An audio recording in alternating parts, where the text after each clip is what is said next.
जय मसीह दोस्तों। आज का टॉपिक है बपतिस्मा। किसका बपतिस्मा होना चाहिए, कौन ले सकता है, उसकी क्या कंडीशंस हैं, बपतिस्मा का अर्थ क्या है, कौन बपतिस्मा ले सकता है, इन कुछ बातों पर हम बात करेंगे। हमारी जितनी भी बातें रहेंगी आज, वे सब बाइबल पर आधारित रहेंगी, बाइबल के संदर्भ से जुड़ी रहेंगी। किसी और नियम कानून की किताब से या परंपरा की किताब से हम कुछ नहीं देखने वाले, क्योंकि वचन कहता है कि संपूर्ण पवित्र शास्त्र परमेश्वर की प्रेरणा से रचा गया है और सिखाने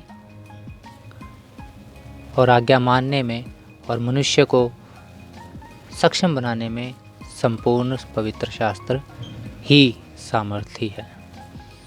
तो हमें बाइबल से बाहर की किसी भी शिक्षा को छोड़कर हमें केवल और केवल बाइबल पर आधारित शिक्षाओं का ही मनन करना है। यही प्रभु यीशु मसीह की शिक्षा है कि परमेश्वर के वचन का हम पालन करें, मानें और उसके अनुसार अपना जीवन बिताएं। तो आज हम बात करने वाले हैं बपतिस्मा के ऊपर, हम विश्वासियों के जीवन से जुड़ा एक महत्वपूर्ण सवाल।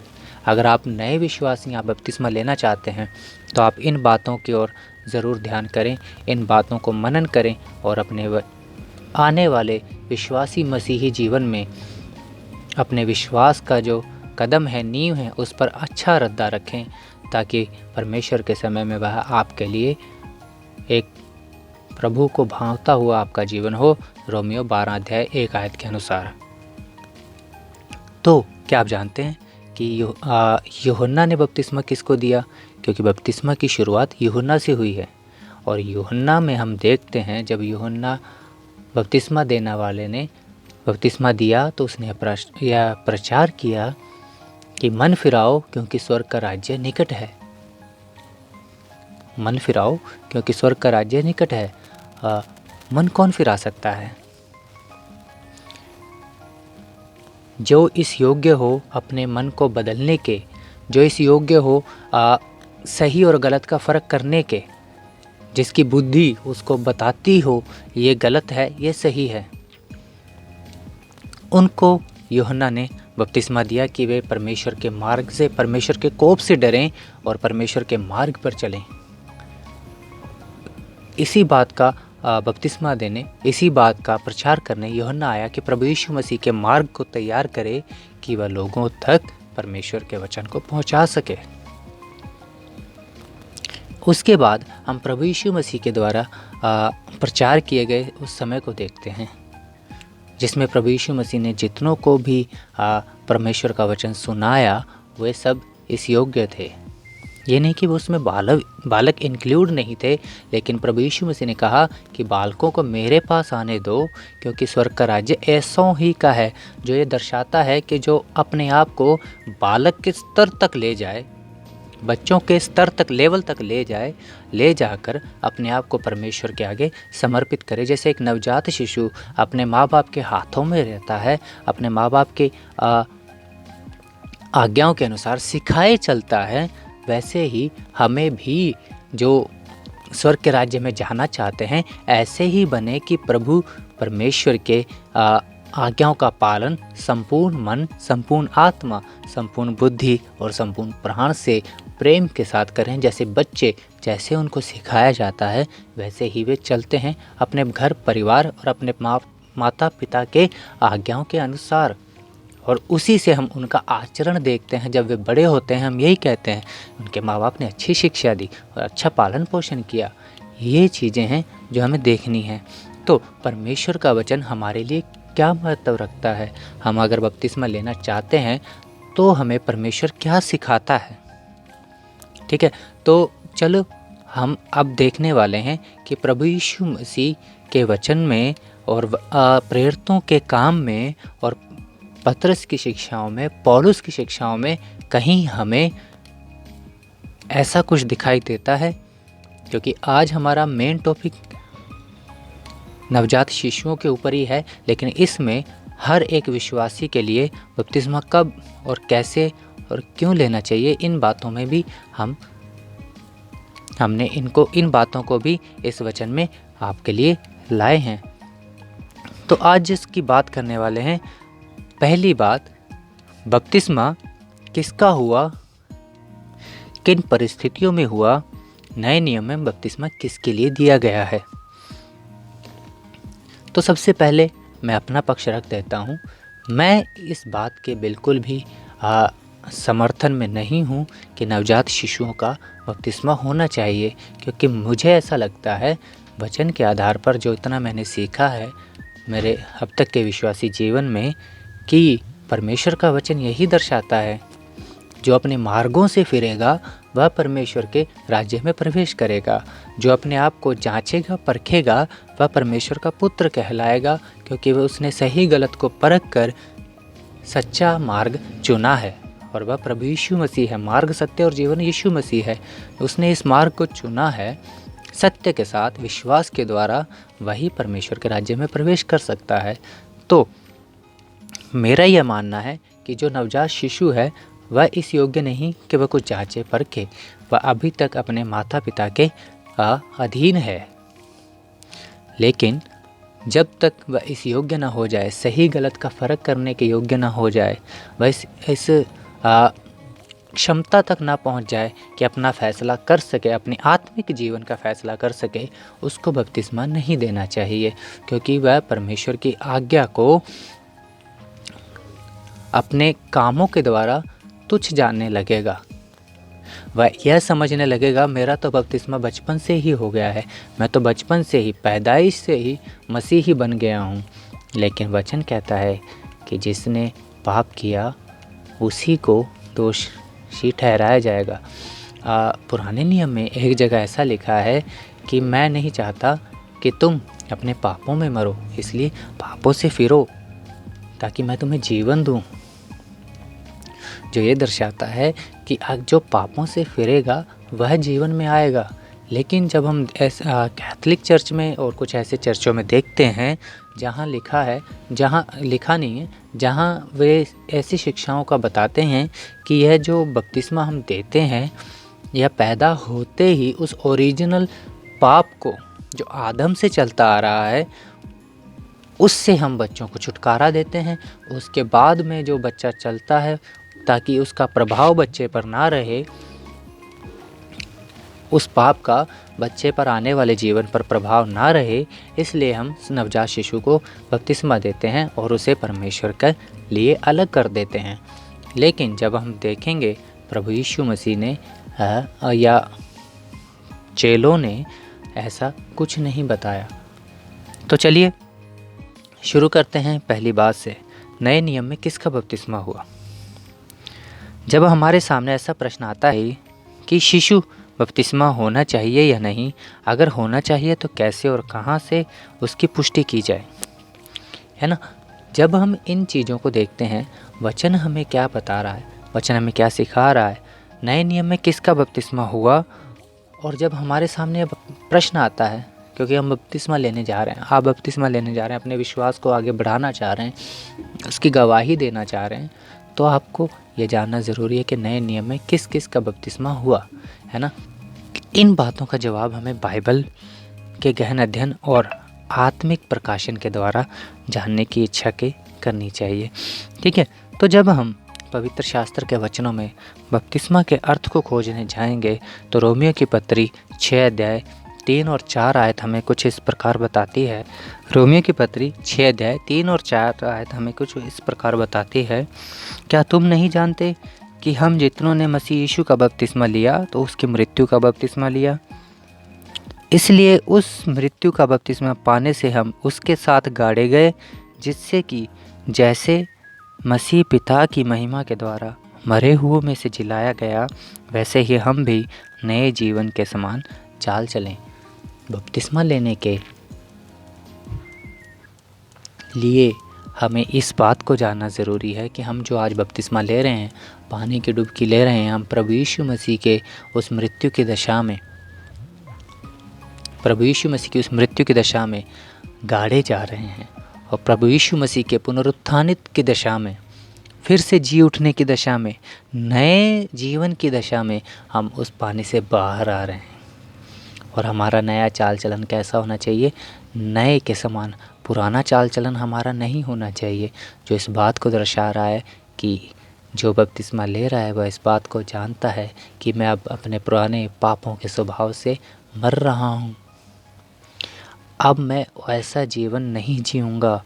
मैं गलत था, मैं बुरा था, मैं पापी था, परमेश्वर के विरोधी था। अब मैं ऐसा जीवन नहीं जीऊँगा। इन बातों को वो मान रहा है, इस चीज़ को वह समझ रहा है, फिर वह बपतिस्मा ले रहा है, जो दर्शाता है कि ये शिशु नहीं है, ये बच्चा नहीं है। आप समझ रहे हैं ना मेरी बात को? आप अगर बपतिस्मा लेने जा रहे हैं तो आपके लिए बहुत महत्वपूर्ण बात है। आप जो पुराना जीवन जी रहे हैं, प्रभु यीशु मसीह पर विश्वास करने से पहले का जीवन, आप उस सब को मारना है, संसारिक इच्छाओं को मारना है, पाप के स्वभाव को, उसके आनंद को मारना है।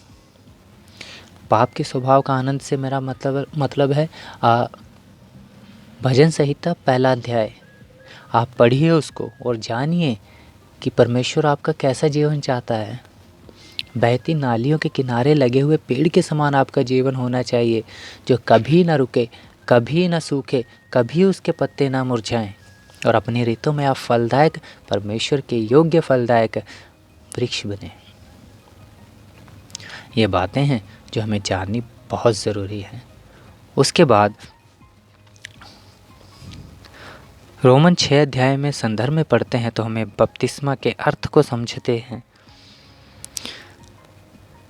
हैं कि यह हमारे जीवन पर क्या प्रभाव डालता है, और बपतिस्मा लेने के बाद विश्वासी का जीवन किस तरह का होना चाहिए।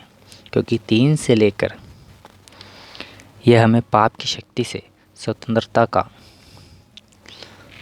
मार्ग बता रहा है। 6 अध्याय 4 आयत के बाद 5, 6, 7, 8, 9, 14 आयत तक अब बपतिस्मा के जीवन का बारे में बताया जा रहा है कि बपतिस्मा होने के बाद आपका जीवन कैसा होगा। आप पढ़िए, आप समझ जाएंगे। रोमियो 6 अध्याय 1 से 14 तक आप पढ़िए। वह बता रहा है पाप से स्वतंत्रता तक, पाप की शक्ति से स्वतंत्रता तक, आज़ादी तक। आप पढ़िए, आप जानिए। उसके बाद तो हम जब पवित्र शास्त्र के वचनों में बपतिस्मा के अर्थ को खोजने जाएंगे तो हमें ये मिलेगा। बपतिस्मा का अर्थ है प्रभु यीशु मसीह जिस प्रकार क्रूस पर मारा गया और कब्र में रखा गया, गाड़ा गया, उसी प्रकार हम पाप से मरकर पानी में डुबकी लेते हुए अपने आप को गाड़ते हैं। जिस प्रकार प्रभु यीशु मसीह तीसरे दिन जी उठे, उसी प्रकार हम भी अपने आप को तीसरे दिन उस पानी से निकलते हुए प्रभु यीशु मसीह के उस नए जीवन की समानता में बाहर निकलने के लिए परमेश्वर को सौंपते हैं कि वह हमें एक नया जीवन दे अपने पुत्र प्रभु यीशु मसीह के जीवन के साथ, गवाही के साथ, विश्वास की गवाही के साथ। ठीक है। यहाँ बपतिस्मा का अर्थ हमें बताता है आपकी मानसिक वृद्धि इस लेवल की होनी चाहिए, आपकी बुद्धि आपको गवाही देने योग्य, बनाने के योग्य होनी चाहिए, जो एक मैच्योरिटी होनी चाहिए। बच्चों में यह नहीं पाई जाती है ना। तो आप देखिए, बच्चों का बपतिस्मा ना कराएं, आप बच्चों को अच्छी शिक्षा दें। जब वह उस क्षमता तक पहुंच जाएं अपने आप को जांचने और परखने, तब वे जांच परख कर अपने आप को परमेश्वर के हाथों में सौंपें और उनका सौंपना ईश्वरीय बुलाहट के द्वारा हो। फिर हम मत्ती 28 अध्याय 18, 19 और 20 में हम प्रभु यीशु मसीह की आज्ञाओं को देखते हैं कि किन को बपतिस्मा देना चाहिए। अभी हमने देखा बपतिस्मा का अर्थ क्या है, अब हम देखेंगे बपतिस्मा किन को देना चाहिए। मत्ती रचित सुसमाचार 28 अध्याय 18, 19 और 20 आयत। यीशु ने उनके पास आकर कहा कि स्वर्ग और पृथ्वी का सारा अधिकार मुझे दिया गया है, इसलिए तुम जाकर सब जातियों के लोगों को चेला बनाओ और उन्हें पिता और पुत्र और पवित्र आत्मा के नाम से बपतिस्मा दो, और उन्हें सब बातें जो मैंने तुम्हें आज्ञा दी हैं मानना सिखाओ, और देखो मैं जगत के अंत तक सदैव तुम्हारे साथ हूँ। उनको सिखाओ, सब जातियों में जाओ। ये प्रभु यीशु मसीह आज्ञा दे रहे हैं अपने शिष्यों को कि किन के पास जाना है।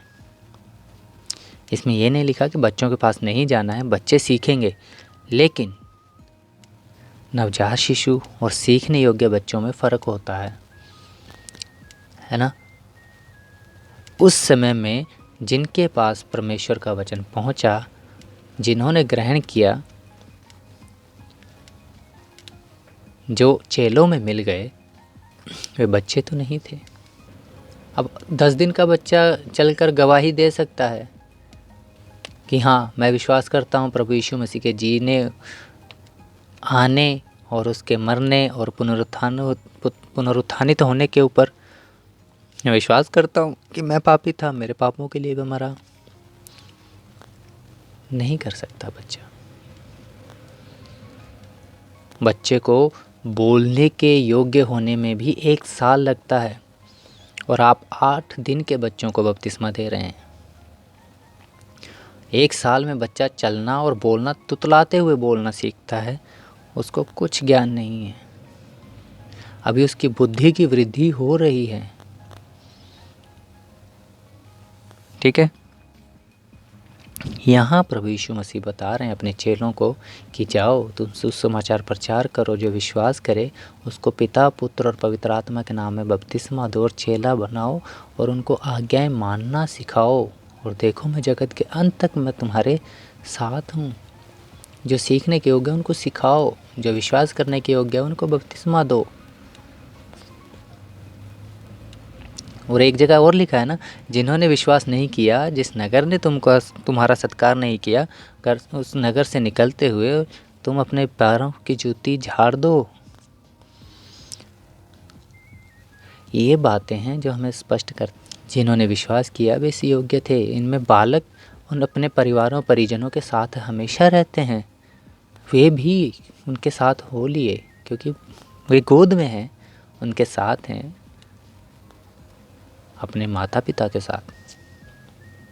जैसे हम चर्च जा रहे हैं, हमारे बच्चे भी हमारे साथ जाएंगे, क्योंकि हम उन्हें लेके चलेंगे। बच्चे ऐसे ही होते हैं, बच्चों को आप जहाँ ले जाएंगे बच्चे वहाँ चले जाएंगे। लेकिन एक बुद्धिमान बालक, एक बुद्धिमान सक्षम बालक जो इस बात को जानता है, समझ सकता है कि जहाँ ये लेके जा रहे हैं गलत हैं, तो वो आपके साथ नहीं जाएगा। उसको इस योग्य होना जरूरी है। क्योंकि यहाँ मत्ती 28 अध्याय में 3 बातें हम देखते हैं। नंबर 1, चेले बनाओ। पहले चेले बनाना है, फिर बपतिस्मा दो, फिर बपतिस्मा देना है, फिर आज्ञाएं मानना सिखाना है। देखिए, चेले बनाने का तात्पर्य यह है कि उनके मन में विश्वास को पैदा करना, ताकि वे अंगीकार कर सकें कि हाँ, मैं विश्वास करता हूँ। जो विश्वास कर लेता है वह चेला बन जाता है अपने मन से, कि अब से मैं अपने गुरु, अपने मार्गदाता, अपने जीवन दाता के पीछे चलूँगा, उसका अंगीकार करूँगा।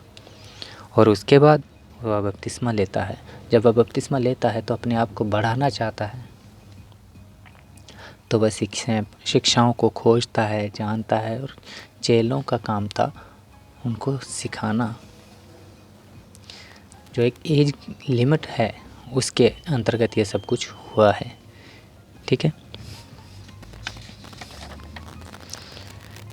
फिर हम प्रेरितों के काम 2 अध्याय 38 आयत में देखते हैं।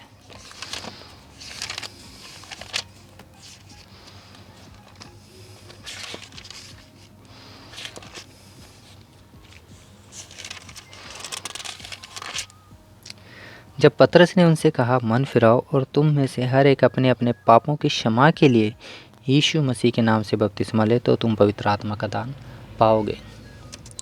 यहाँ पतरस कह रहा है, जब उन्होंने पूछा, 37 आयत कहती है, तब सुनने वालों के हृदय छिद गए और वे पतरस और शेष प्रेरितों से पूछने लगे कि हे भाइयों, हम क्या करें। तब पतरस कह रहा है, मन फिराओ और तुम में से हर एक अपने अपने पापों की क्षमा के लिए यीशु मसीह का बपतिस्मा ले। मन फिराओ, फिर से वही बात, मन फिराओ और अपने अपने पापों के क्षमा के लिए यीशु मसीह का बपतिस्मा लो। आपको लगता है यहाँ कोई बालक मन फिरा सकता है? वचन में अब तक हमने 3 जगह पढ़ा, इन तीनों जगह में मन फिराव, विश्वास और अंगीकार और चेले बनना, पापों की क्षमा के लिए बपतिस्मा लेना, इन बातों को पढ़ा। आपको लगता है एक 8 दिन का बच्चा ये कर सकता है?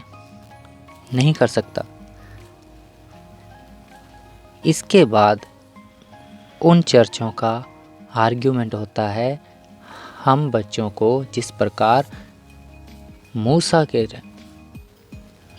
टाइम, अब्राहम के टाइम समय में खतने की आज्ञा की गई थी, हम उसी खतना को बपतिस्मा के रूप में बच्चों के और सब विश्वासियों के जीवन में प्रकट करते हैं।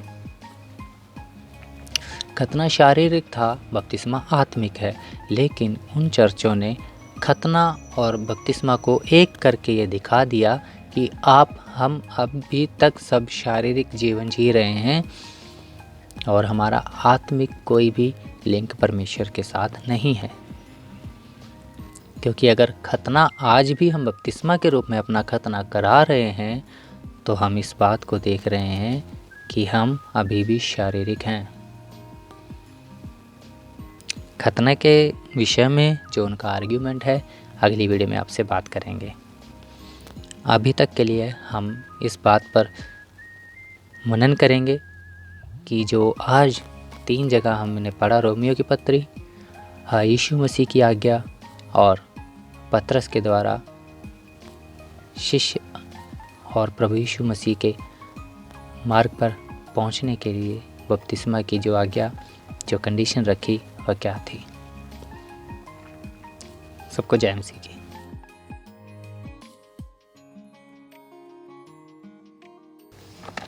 धन्यवाद दोस्तों, आपने अपना समय निकाला और आज के इस वचन पर अपने मनों को लगाया।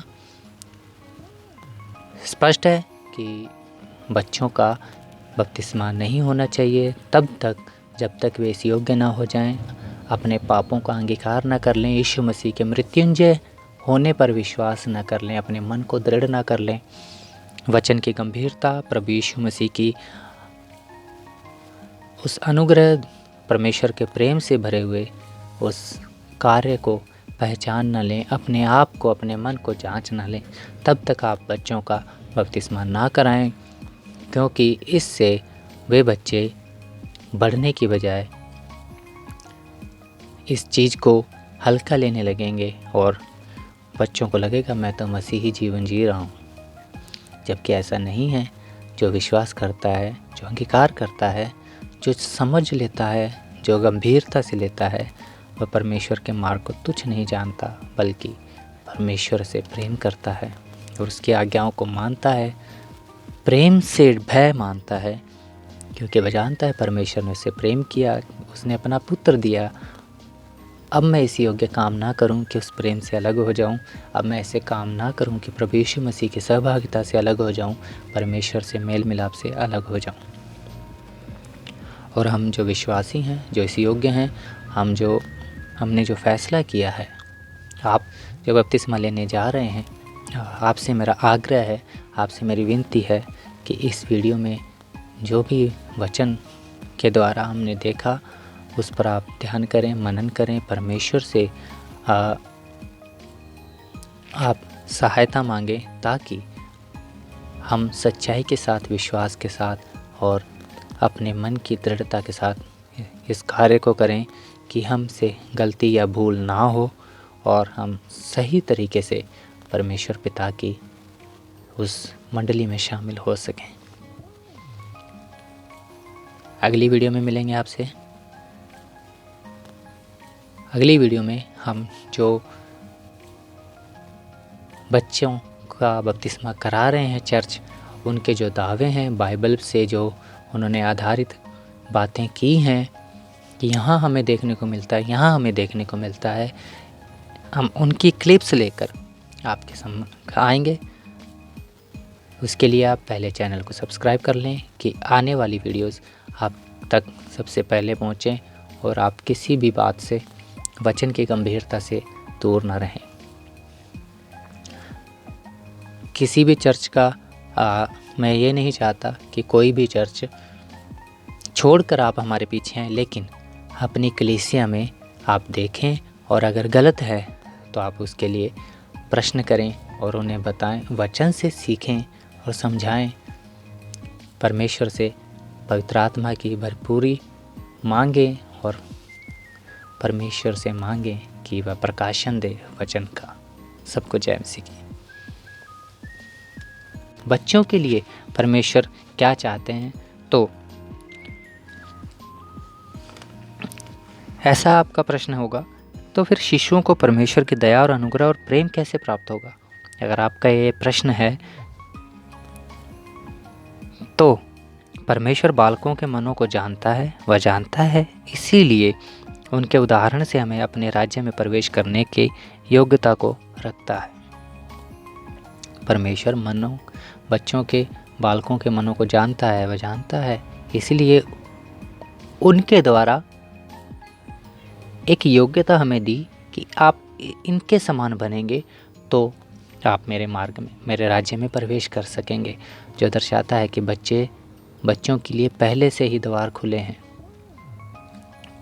अगर आज प्रभु यीशु मसीह आते हैं अपने समय में, तो बालक भी हमारे साथ उठाए जाएंगे, वे छोड़ दिए नहीं जाएंगे, क्योंकि वचन जितना भी लिखा गया है वह मैच्योर लोगों के लिए लिखा गया है। बालकों के लिए कोई कंडीशन नहीं है, क्योंकि बालक पहले से ही चुने हुए हैं। हम सब विश्वासियों के बच्चे परमेश्वर के हृदय के करीब हैं। जब तक कि वे इस मैच्योरिटी तक ना पहुंच जाएं, इस योग्यता तक ना पहुंच जाएं कि अपने मनों को जांच लें, परख लें और विश्वास के द्वारा, अपने अंगीकार के द्वारा अपने विश्वास को परमेश्वर के सम्मुख प्रकट ना कर लें, तब तक वे परमेश्वर के अनुग्रह के अधीन हैं। परमेश्वर उनकी रक्षा करता है। हमेशा प्रभु परमेश्वर के हृदय के करीब रहेंगे। आप इन बातों की चिंता ना करें। हाँ, आपको चिंता करनी है उनके पालन की, उनके शिक्षा में परमेश्वर के वचन की, परमेश्वर के महत्व की आपको सिखाना है, उन्हें समझाना है, परमेश्वर के मार्ग पर चलना, ताकि वे सच्चे सीधे मार्ग पर चल सकें, उस सकरे मार्ग पर चल सकें जो चुने हुए लोगों के लिए सीधा मार्ग है। वचन कहता है, बुलाए तो बहुत गए लेकिन चुने हुए थोड़े हैं। चुने वे जाएंगे जिन्होंने सच्चा मार्ग लिया है, और वह सच्चा मार्ग प्रभु यीशु मसीह है। जिनको प्रभु यीशु मसीह जानता है वह उन्हें अपने पास रखता है। जिनको वह नहीं जानता उनके लिए कहता है, मैं तुम्हें नहीं जानता। उन 10 कुंवारियों का दृष्टांत देखिए, जिनके पास तेल ख़त्म हो गया था, वे बाज़ार से लेने गई, जब आई गेट खटखटाया तो वह कहता है, मैं तुम्हें नहीं जानता। उनमें से 5 तो परमेश्वर ने, प्रभु यीशु मसीह ने अपने साथ भीतर ले लिया और द्वार बंद कर दिया, और उसके बाद जो पीछे रह गई, द्वार खटखटाती रही, उनको कहा, मैं तुम्हें नहीं जानता। ये दर्शाता है कि सबके पास वचन पहुंचा। जिन्होंने वचन को थामा वे प्रभु यीशु मसीह के संग चले गए। जिन्होंने संसार और वचन दोनों में मिश्रण रखा, दोनों के संग चले, उनके पास तेल घट गया, वचन की सामर्थ घट गई और वे पीछे रह गईं। इन बातों को देखिए, जानिए, अपने बच्चों का अच्छे से पालन पोषण कीजिए, वचन को सिखाइए, बाइबल का शिक्षा दीजिए, प्रभु यीशु मसीह प्रेम करना सिखाइए, क्योंकि उसने हमसे पहले प्रेम किया है। बच्चे परमेश्वर से दूर नहीं, परमेश्वर के बिल्कुल करीब हैं, हमसे अधिक करीब हैं। आशा करता हूँ आपको ये बात समझ में आई। और हाँ, आज की इस वीडियो में आपके मन में ज़रूर एक सवाल आया होगा, तो क्या परमेश्वर बच्चों से प्रेम नहीं करता? आप कमेंट कीजिए, आपका क्या प्रश्न है, आप कमेंट में हमें बताइए। आपने बपतिस्मा को समझा है, आप किस चर्च से हैं और आपने कैसा बपतिस्मा लिया। और अगर आपने बपतिस्मा ले लिया है, आपका बपतिस्मा हो चुका है, वह सही है या गलत है। अगर आपको लगता है कि आपके जीवन में कमी रही है बपतिस्मा के बाद भी, तो आप क्या चाहते हैं, क्या सीखना चाहते हैं? आपको क्या दूसरा बपतिस्मा हो सकता है? इन सब प्रश्नों को हम देखने वाले हैं। ये बपतिस्मा सीरीज़ हम बनाने वाले हैं। बपतिस्मा से जुड़े हर एक प्रश्न का जवाब आपको मिलेगा। आप कमेंट कीजिए। बच्चों से परमेश्वर कितना प्रेम करता है, आप इस बात को जानेंगे। अपना कमेंट कीजिए। जय मसीह की। आपका अगर कोई भी कमेंट हो, आपका कोई भी प्रश्न हो, और अगर आपको बपतिस्मा के लिए और वचनों की ज़रूरत है, और वचन से आप क्या सीखना चाहते हैं,